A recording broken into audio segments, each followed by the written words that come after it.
Okay.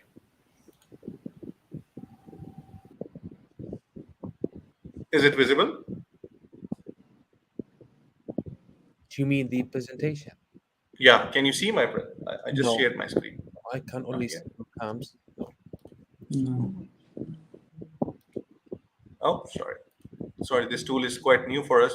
Apologies for that. We are usually working Yeah, with Microsoft Teams. me as So well. You don't worry. Yeah, for all of us, I think. yeah, give us We, some minutes. yeah, now I can see the presentation. All right. Yeah, it's clean now. Fantastic. Hello, everyone. Hi. Yeah, we can start now. Okay, so I'm glad to moderate this session, and it's honor as well to introduce to you Mr. Mahdi Al Saif, with more than 16 years of experience in energy sectors, in more than in different roles and services, in projects and sales, locally and internationally, and more recently in sales. You are more than welcome, Mr. Mahdi, and he's currently an area service and digital sales manager in ABB Saudi Arabia. Uh, so, uh, Before we start, I'm going to give a brief that we are in a IEEE BES Young Professionals Regional Summit, and my name is Abdullah Gamli. I'm a PhD researcher in University of Birmingham, UK. So let's start our third technical sessions, industry challenges and contribution of digitalization. So I'm glad to introduce you, Mr. Mahdi, and Mr. Muhammad as well. So you are free to start your presentation if you want. Absolutely. You can start. Yeah. Okay, thank you everyone. Thank you Abdullah for introduction. Myself and my colleague Muhammad Affan will be, having the pleasure to present in this, organization for, industrial challenges and contribution of the digitalization. So in today's presentation, we'll start with the agenda. So the agenda will be about, addressing the industrial challenges, smart IoT sensor and condition monitoring, asset performance management, driving values out of digitalization, digitalization of operating procedure, remote services tool, and the need for OT cybersecurity, and finally we'll conclude with a question and answer from the, from the audience. So what is today, industrial challenges? There is a transitions in the global energy. There is a global energy transition. There is national and international climate change policies. There is a need for for reduce energy emissions, zero carbon, increased demand for sustainable and operation, in the facilities. And also there is, different type of resources of energy. These are renewable, wind, and that's the cost of these, renewable energies becoming less, and will be less costly than others. Next slide, please.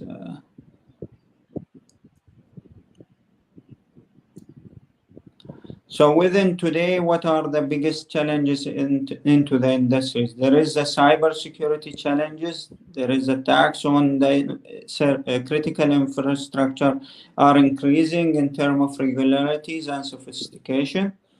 There is a risk management, and this is like in the lifetime of the plant, many foreseen and unforeseen, events occur.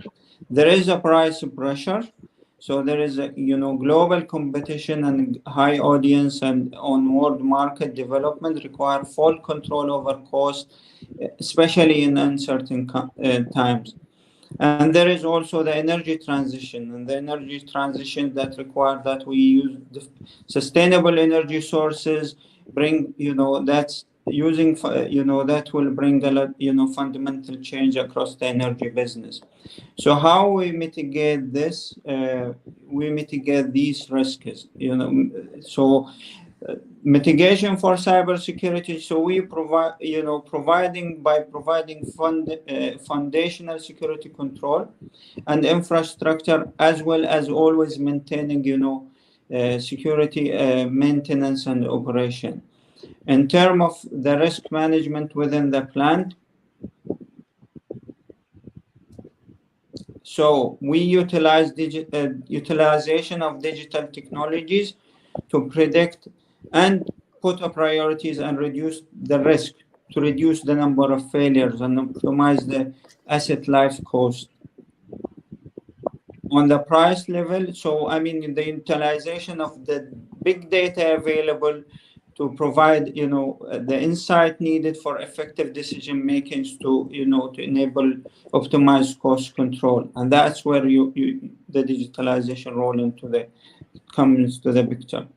The energy transition, so we mitigate, that risk, by providing solutions to, to digital technologies to support a new business model, and that's in adjusting to constantly changing business environment.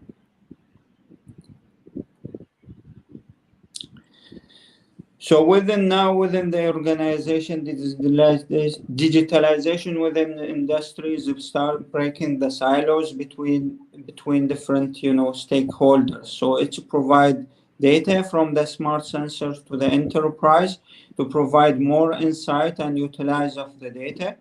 It also, based on the disciplines, it's empowering decision making by providing more intelligence, action or information that is required. So we are bringing the silos. We are also bringing as well the engineering data with operation data and IT data together, so that will to help, to address the challenge and reduce the risk on the plan. Next, please. So one of the things that there is a new, digitalization is supporting is actually condition monitoring. And by condition monitoring, we are applying sensors and IoT infrastructure within the plant. These IoT and smart sensor will provide information to an edge devices, which will be able to get, periodically analyze the data and report the asset health and provide the maintenance with more informative data to make, more wise decision in taking an action. This data as well is going further to a collaborative operation center, or let's say in cloud or a hybrid, where there is a collaboration with OEMs to provide actually proactive and predictive notification in advance of a failure, provide advanced analytics, and also report back to the site what are the things that can be done, better in terms of, condition monitoring. Next. Okay. So now these IoT sensors, along with, providing an edge device to the cloud, it is save the cost for instead of the manual measurement. So it's save cost. It also save manual analysis cost. It save the capex between, compared to wireless sensor compared to wired sensors. It's also switch from periodic to condition based, providing more information to the plant people, so they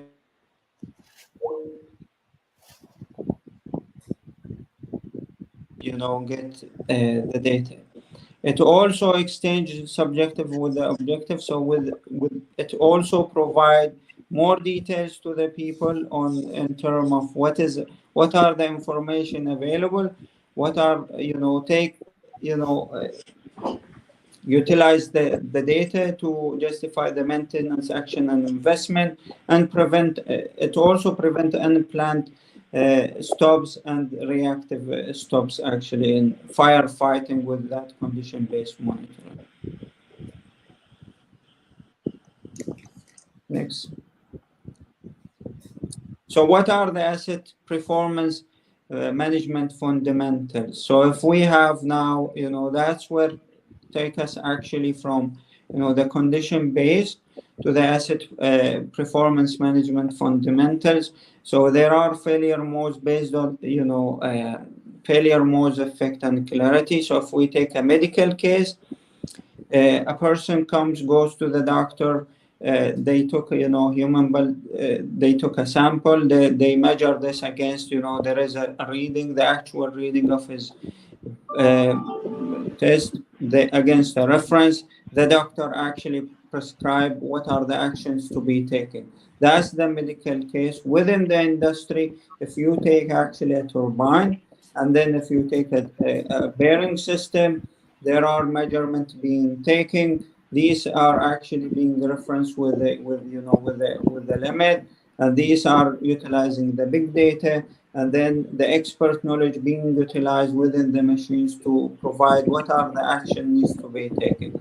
This is the knowledge comes actually from the technician, consultant, manufacturing, as well as the plant people who actually have this knowledge.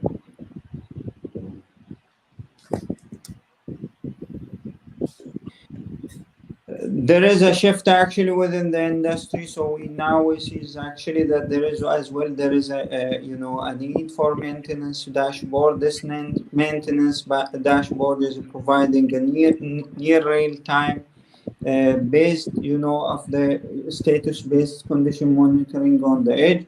That's actually because of the challenges the industry faces when it comes to asset visibility and reactive maintenance, costly planned maintenance as well, and also unplanned spending, capex, and loss of production. The value these technologies are the digitalization bring is the reduced high cost of maintenance, of maintaining electrical, rotating instrumentation and process equipment. That's where you are bringing all the data from different sources to one centralized dashboard, the maintenance dashboard.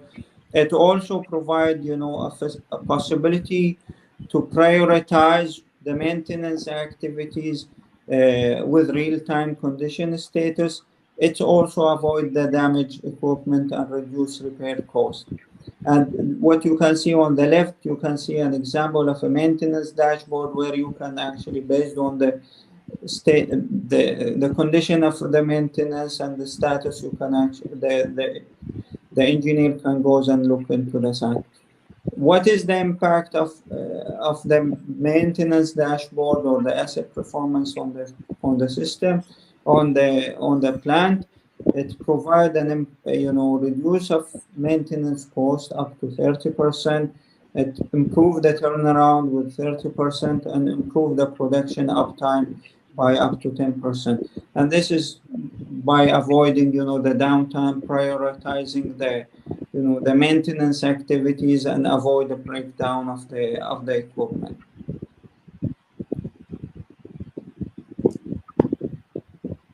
An example of also the asset performance has nowadays become taking more interest in the industries, and it is where you are bringing the data from different sources and start analyzing the data and make a business intelligence with the expert in the field, whether it's reliability team or maintenance team.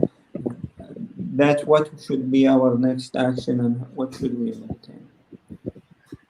Next.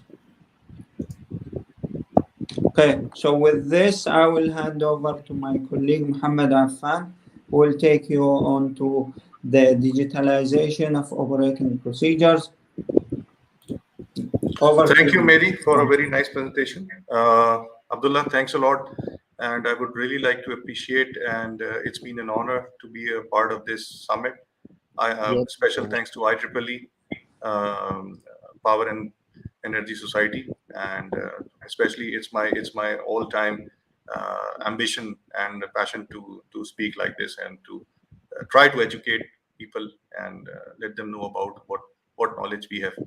So just a brief introduction about myself. My name is Mohammed Affan, and I've been here in Saudi Arabia for like it's been a decade now, alhamdulillah. And my whole background was into the automation, and then three years back I joined the digitalization portfolio and supporting my department, and then maybe we are working together. So it's been a long time and a long journey. And so let's start with the digitalization.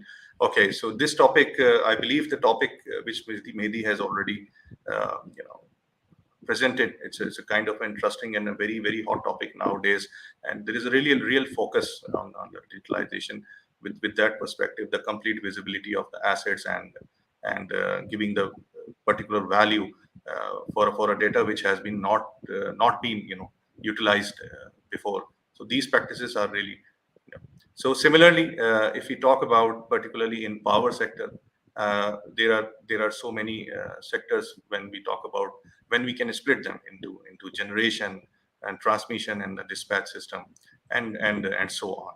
So there is a complete sequence of dispatching and so on. But the presentation which the theme of the presentation today, we have designed in a way that we can focus on the generation part, and Mehdi has already given insight on that there is a journey and towards a sustainable power, and there is a very very huge demand in such kind of. So coming back to the starting from the digitalization of operating procedures, when we talk about operating procedures, we mainly talk about the operations which is carrying out within inside the power or any energy sector within the industry itself, where they have a where there is a sequence of procedures, where there is a sequence of production, and there is a collaboration between the people, especially the brain of the plant itself is it's a control room from where the central control room manager or a unit operator, they are the master, and they are running actually the complete operations. And at the result we are getting energy out of the plant, and we are ultimately using it now. So definitely there are some collaboration between the field operators, who are basically a second, or you can say a extended arm for the operators, who are mainly sitting on the main control room and utilizing the operation and giving the complete creating a complete output for the for the for the production. So usually what happens, the collaboration between them, it's based upon some kind of a sequence of procedures, and there are designed SOPs. But these are all in older practices and the earlier practices, these are all paper based. So what the idea behind is to convert all these paper-based work permits and sequence of operations procedures, converting all them into the digital format. So what we are doing over here, and what are the reasons basically? So sometimes if the process is very complicated, people are people are just say it is too difficult to follow. Sometimes they're taking in the time, and sometimes they are too long. And in a country like Saudi Arabia, and especially Middle Eastern region, you are quite aware that the weather doesn't support. It's not really a normal weather, and especially in the extreme heat, it's really become a challenge for not only working wise, but also due to the safety wise. So manual procedures are not synchronous with the sequence what is running inside the control center, control room inside. So there is always a deviation between. So the expectation versus the actual, there is always a difference. So there are certain reasons. So many. We tried our best to give the main reasons over here. So, but we just try to put main reasons which basically makes a deviation, or creates a deviation from standard operating procedure, and create a procedure error. So what we did over here, that we tried to take all the procedures and we have converted into a digital copy, and then we are trying to link it over there. So we can see in the next slide.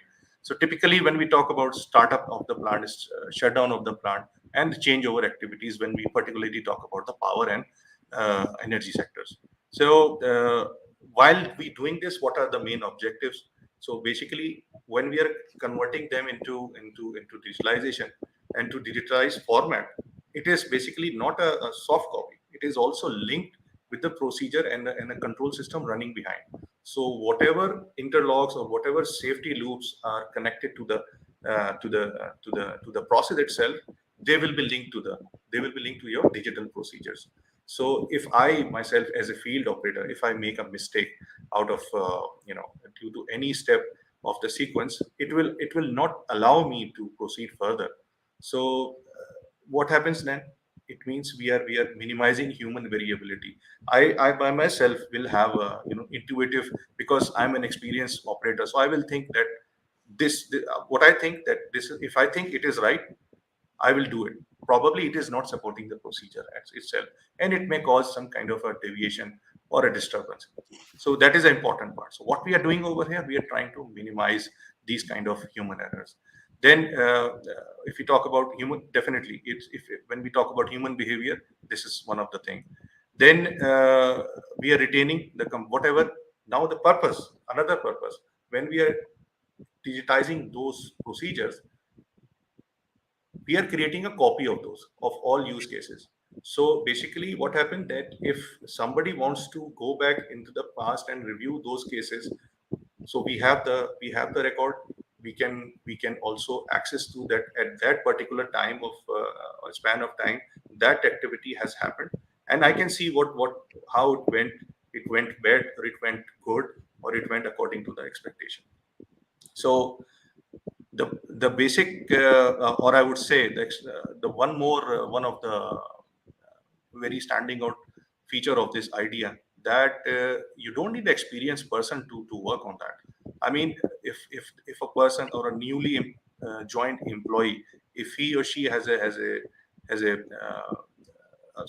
you can say an adequate level of you can say orientation to the plant, or they know the plant part by part, so they will be able to operate through this one, because we are making sure that there is no chance of error, there is no chance of any process deviation. And this all links to the safe employee safety, because we are making sure there is no deviation, so the process will run onto the optimized level, more growth, more production, and ultimately the safe procedure. So as I mentioned before, that this, for example, if I can use it to, I can use, if we are digitalizing these kind of procedure, the idea is to convert them into safety sequence procedure of like step number one, step two, step three, and every step will be interlocked with the PC itself, with the DCS itself or a PLC system itself, and it will not let the interlock happen, unless until it is truly satisfied from the field itself. So the connectivity matters. So it will give you the complete visibility, not only on a safety perspective, but the person who is who is the in charge of this whole activity, like for example, a control room operator or operation supervisor. So they will have they can have a complete record, and they can make sure the safety and and advantage for everything. Increase efficiency, absolutely. As till now, my conversation is revolving around the efficiency. So improve safety. Okay, now since we have done it, it will be our choice, or it will be based upon the vision what the end user they want to have. For example, they want to use it. They want to utilize uh, augmented reality tools. By giving the actual digital symbols or digital maps in front of them, that whatever they are doing so is correct, and a complete visibility in terms of augmented reality. So that is also possible. Either we can have a digital tablet, or industrial tablet, which is definitely linked throughout the industry through industrial Wi-Fi and whatsoever. The most important part is like retention of the corporate knowledge, because since we are creating a case, and for any particular case we are basically creating a record for everything, a soft record, which is very, very easily accessible. We just need to access the computer and remind the name, or remind the date of that incident, or that sequence. We can very easily access it. We don't have to go a certain file library of the files and do the effort. It will also save the time for them. So just to give you a visualization that what exactly we are talking about there. So you can see from the historical and current practices that why we are calling historical, that it needs to be a history. Otherwise, we nobody will be able to evolve.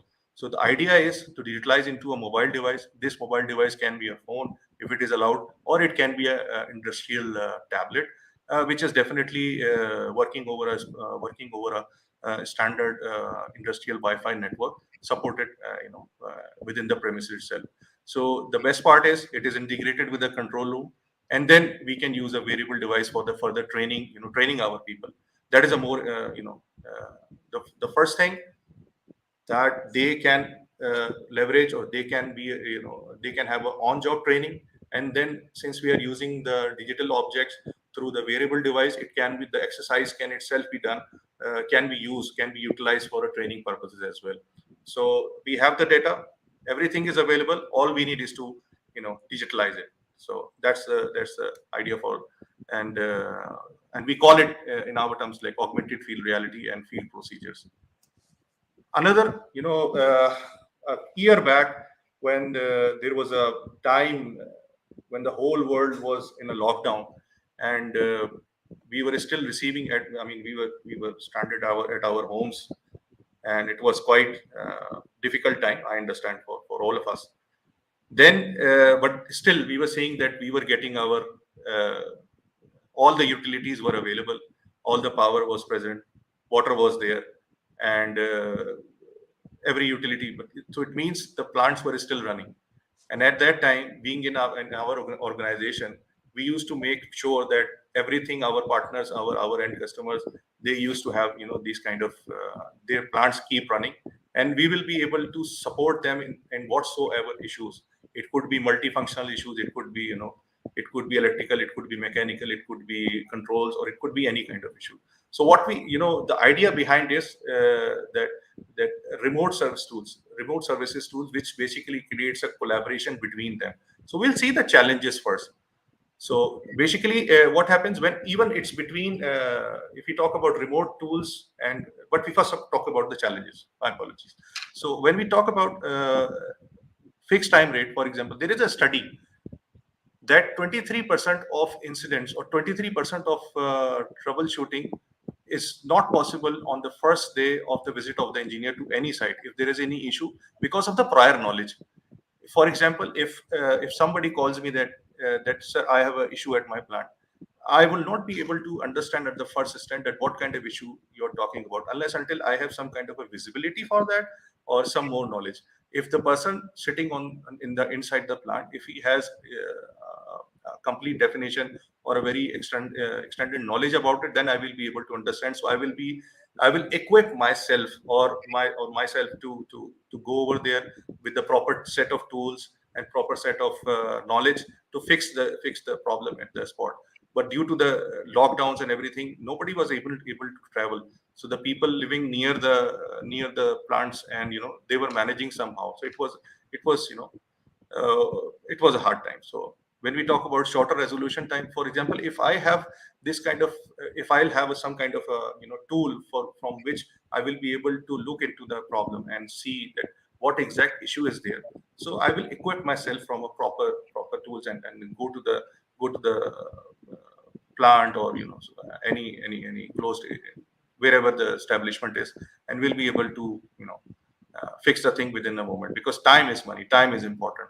Probably this area is like 6 hours away, where no flight is going, and I have to drive somehow. So it could be a remote area where I need to if I travel, I'll be losing, the end user will be losing time, and time is money when it comes to the production. It depends upon it also related to the criticality, and for example, if there is a power plant, for sure, if there is kind of a trip over there, and nobody's been able to do fix it over there, and if you need extended hand and support, external support, or any within their premises, but on the remote, but the person is available on the remote side. So these kind of tools are really really helpful. So when we talk about increased collaboration, for example, if I'm using this kind of tool, or a person who is using a remote services tool, I'll be, as a SME of the subject, as a subject matter expert, I will be able to guide him through the tool.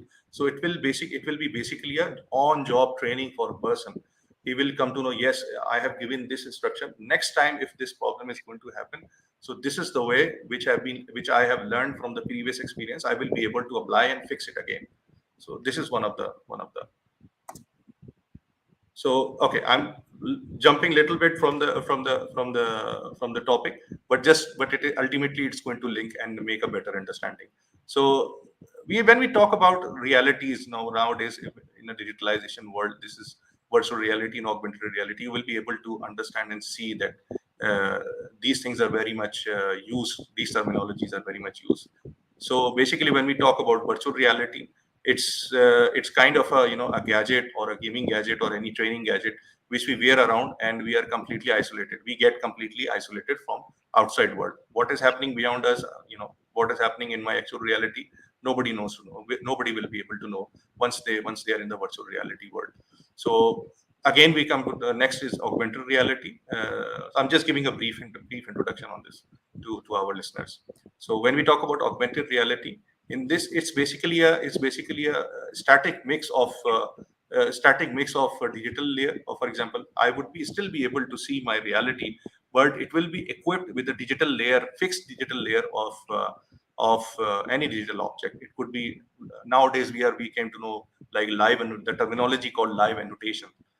So it is like that. When we talk about mixed reality, it's also a very you can say an evolved version of virtual reality and augmented reality, where basically we can experience our actual reality, but there is, on top of that, there is a digital object which is interacting with the real world itself.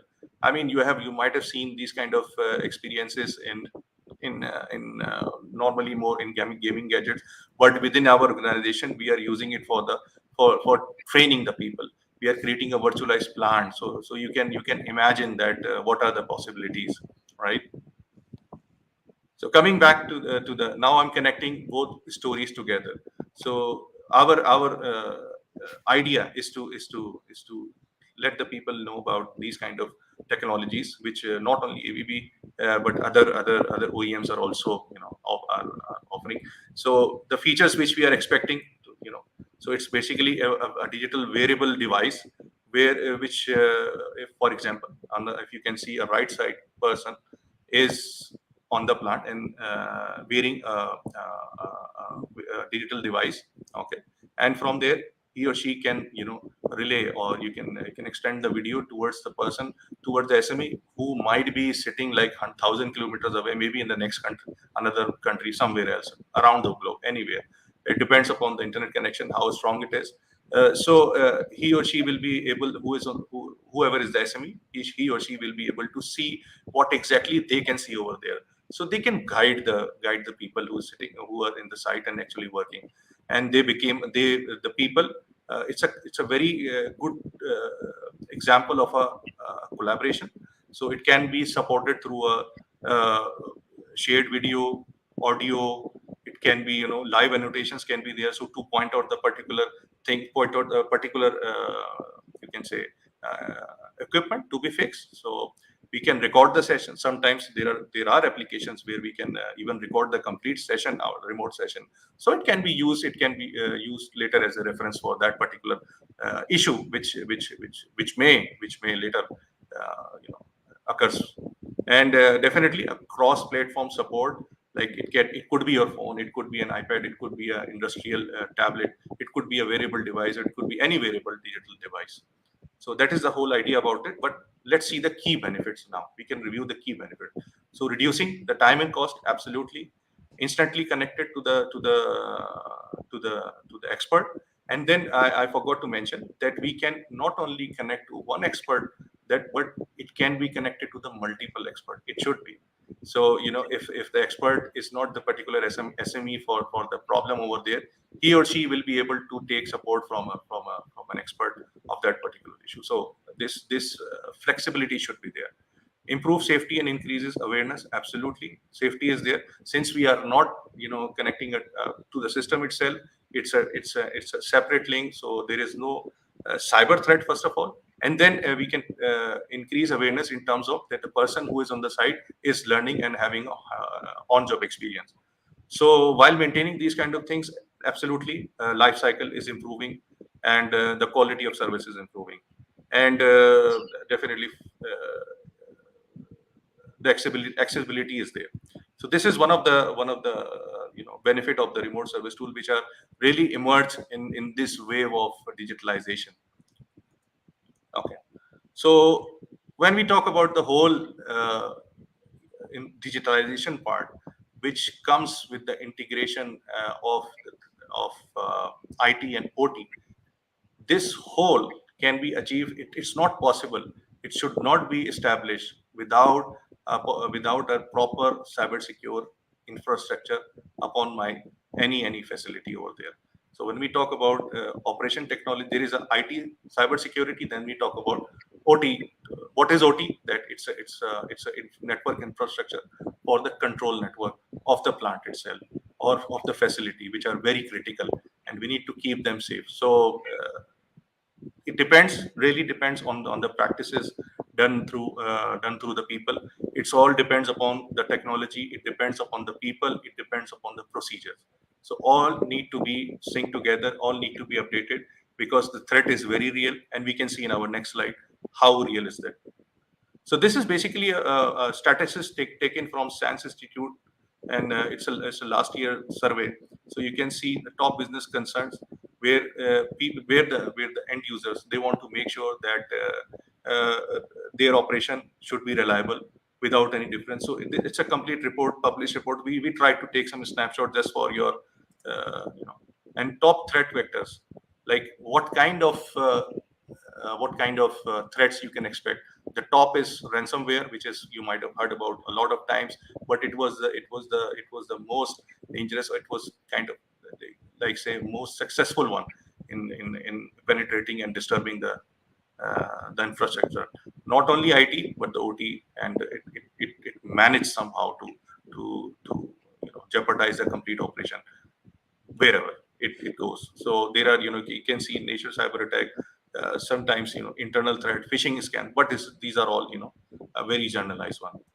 So we can see from this report that energy energy sector is the most, vulnerable, or you can say is on the top of the list, where the risk is more, because in the end the outcome and the consequence is more, is very drastic.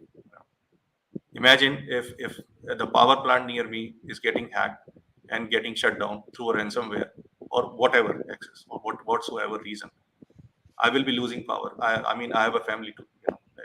Around me there are thousands of people living. We are going to lose it. In a weather like Middle East, it will be a drastic fall for us. So let's it. I mean, this is a very general kind of a discussion when it comes to that how it needs to be done. What are the ideas? What are the basic parameters need to be in place? So basically, if, we are showing it over here, like security levels and the likelihood of the plant of the of the institute, or any establishment, from low to high, and let's see how it goes. When we talk about non-threat targeted, right, it means like somebody came within the plant and they mistakenly plugged an infected USB into the device, which basically multiplied itself and, spread it around the complete network infrastructure. And this is the least I'm talking about. And this happened. This is very real, and it happens like a long time ago. But then we started, not as a OEM, but the people, they improved their practices with the passage of time. They equipped with their systems with the anti-malware. They equipped their system with antiviruses, and then they try to make the system disaster recovery arrangement for them, and then asset inventory. So if you are losing anything, or anything is getting infected, it should be reported as soon as possible. And then when we talk about analytics, yes, definitely nowadays there are tools, but still people are keeping it very much optional, to be very frank. And then we have allow listing. Allow listing is a previous name of whitelisting. So as within in our organization, we didn't want these kind of terminologies to break the stereotype, blacklisting or whitelisting. So we have changed these terminologies, which is just to update to the listeners who are not aware of this.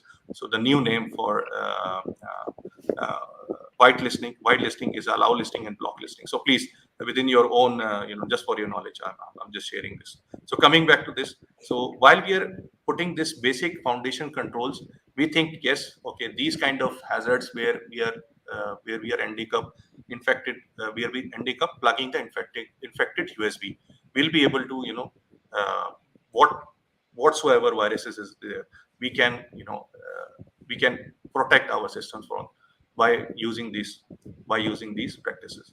Then secondly, we need to maintain these things because Windows, mostly 80% of our infrastructure is on Microsoft, and all the power plants, and there are very less areas which are running on non-Windows operating systems. So basically, Windows is on weekly or daily basis or quarterly basis, they are launching the security patches. Same has been followed by all the OEMs for the antiviruses, anti-malware, and backup systems as well, backup and restore services. So we need to maintain them. We really need to patch them up. We need to, because vulnerabilities are real. Vulnerabilities are in maybe in a day they are producing on a daily basis. So these things needs to be backed up on certain level. And Microsoft and Windows, they are and other operating system provider, they are doing it, and they're releasing the patches for that. This needs to be patched up. This needs to be there. This needs to be our system should be ready and up to date as per the current vulnerability announcement. So when we talk about there, now we go to the next level where we have the hobbyist hackers. We will not call them as a professional hackers, but they are hobbyist hackers, which really wants to which somehow they are successful enough to penetrate into the establishment. So to cater and to deal with these people, these kind of people, we need to train our people up to the cybersecurity, or up to the sufficient adequate level where we can where they will be able to deal with these kind of threats. Then when we go to the professional hackers, this is the level where we need to call upon the consultant layer, where they will let us know that these kind of settings needs to be done in terms of system hardening. They will give you the recommendation of the network monitoring system, which will give you the complete visibility on layer 3, and constantly updating the procedure and policies according to the vulnerability management. Then it when we reach up to that level, then it comes to the most dangerous level, which is between states to states. There are so many examples around us as of now, but I would not like to name them. So to deal with these kind of things, we need to have a 24/7 operations center, security operations centers. In short, we call it SOC. So they are basically taking care of taking care of the complete cybersecurity infrastructure. They are there to protect, and this operation is 24/7. So the complete visibility, complete sequence of threats, complete event monitoring is there. So based upon that, they have a particular sequence for each category, and they're applying that. Either if they have a remote, since if it is a collaboration type center, it can directly intervene and fix the issue or eliminate the the, the issue itself. But if not, but it can be efficiently communicated to the plant people, where they can take care of the issue with the given procedure. So this is basically a reduction roadmap curve, which tells you about that from higher level we are going to the risk is getting lower and lower. But when this whole on top category, when we are applying a proper strong infrastructure, when we talk about infrastructure, it means we are improving the cybersecurity posture of our networks, of our industrial networks, according to the standard called IEEE 62443, which is a basic and the most important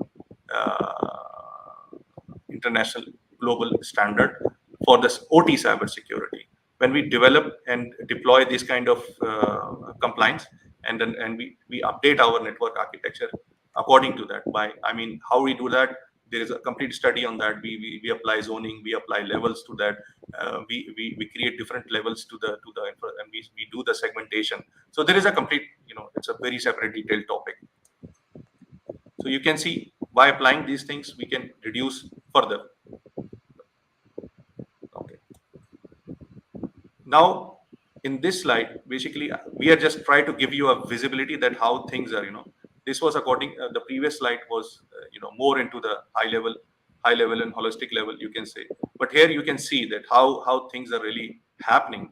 So let's say we have a production house or a power plant or any. There is an external actor, and there is no cyber security at the moment is in place. So they can act directly by any mean by giving a infected USB by connecting through anywhere if this plant is not isolated or somehow it is connected to the internet from any layer. So they can, but since we have a foundation control again means that applying a basic cyber security in terms of anti-malware, antiviruses, backup and restore system, and whitelisting, allow listing, sorry. So still there are some gaps because this is not the whole picture. This is not the complete, So at that time we need still there are gaps in the system where the external actor, which has been evolved right now as a hobbyist hacker, and they will still be able to access inside. So for that purposes, we need to maintain. We need to patch up our systems. We need to make them ready. We need to equip them with the latest security patches, latest anti-malware patches, latest antivirus patches, and keep update the definition, virus definition. But still, when it comes to the professional hackers, which are still are being able to find a gap between your your network infrastructure, there we need to have a security operation center. The previous, while we are maintaining, and first of all we are now we can see the first of all we are providing the foundation security and trying to eliminate the threat, okay, which is very real. And then when we are maintaining them, 85% of the risk has been reduced, okay. But still, when it comes to the professional hackers, we need to apply cybersecurity operations center also, or we can say security operations center, SOC systems, where we can continuously monitor the network, monitor, and wherever there is any anomaly, it will be reported as an event based upon the use case and based upon the complexity and severity. So in the end, by detecting the threat, particular action can be taken. And so this whole presentation is about, this part of the presentation is about cybersecurity. And by saying this, I would like to conclude my part of presentation. And I don't know if there is any questions, and so we can answer. And Thank you. Thanks a lot, Mr. Affan. And it is really great presentation. When I see your presentation, and thank you, thanks extended to Mr. Mahdi for this great presentation. Uh, when I first saw the presentation, I thought that you guys are following the digitalization, and in the end of the presentation, I can see that you are passing the digitalization. And congratulations for this one. Honestly, I'm not sure if I'm receiving question now, but there are many questions come to my mind, and in the following section, in the following slides, I see the answer of this question. I, I still have one question. I need to know the answer of if you don't mind. please go So ahead. yeah, you are dealing with different kind of cyber attacks, man-made attacks. So can you differentiate between like manipulating data or stealing data, or this kind of attacks I talk about, because sometimes it's hard to differentiate between these kind of attacks. So is can you just is there any classification in security I term? will, I will, I will, I will talk about the class. Okay, classification probably is not there in place because probably you are asking with respect or perspective of IT infrastructure. But when it comes to the OT infrastructure, things are quite different. And what we are seeing over here, that if we talk about the last slide, I mean the last part, which is the event monitoring. What happens over there? For example, we have an infrastructure we provide, and it is based upon server and client architecture. most of that. Yes. And if there is a real threat, it can be detected. If it is defined, that is the reason we need to update the things. Update the things so we will be able to understand, and the system will be able to understand and detect. But even I'll tell you one example. For example, there is a communication bandwidth between two machines for some reason, for some communication and sharing of the data, right? And it, for example, it is based upon somewhere between 1 Mbps or 2 Mbps. The slight, if this kind of threat which you are telling, how the classification works, the slight difference, for example, even if it reaches to 2.2 Mbps, it will be detected as a anomaly, and this anomaly will be considered as a cyber security event, and it will be deal, and then it will go to the cyber security operation center. From there, the notification come back to the plant that Oh, did somebody did any kind of activity, carry out any kind of activity during this session. If they say yes, then it is, the problem is resolved and accepted. But if not, then somebody has to look after it. take an action. Yes, take an action, of course. Yeah, this is really a great presentation. Again, thank you, Mr. Mahdi. Thank you, Mr. Muhammad Affan. Actually, Thank I'm you. getting a lot of questions, and I start receiving questions now. But unfortunately, we have to end this session because we are moving into the next following session. Thank you so much for giving attention and attending this session. Um, that's all for me. Thank you so much. Thank you for the opportunity. Have a good day, Really Abdullah. Thank appreciate you. it. Thanks Have a a lot. good day. Appreciate it. Thank I you. hope Bye. one day Have we a can nice see day. each other in Saudi Arabia. Okay. Bye. Bye. Right.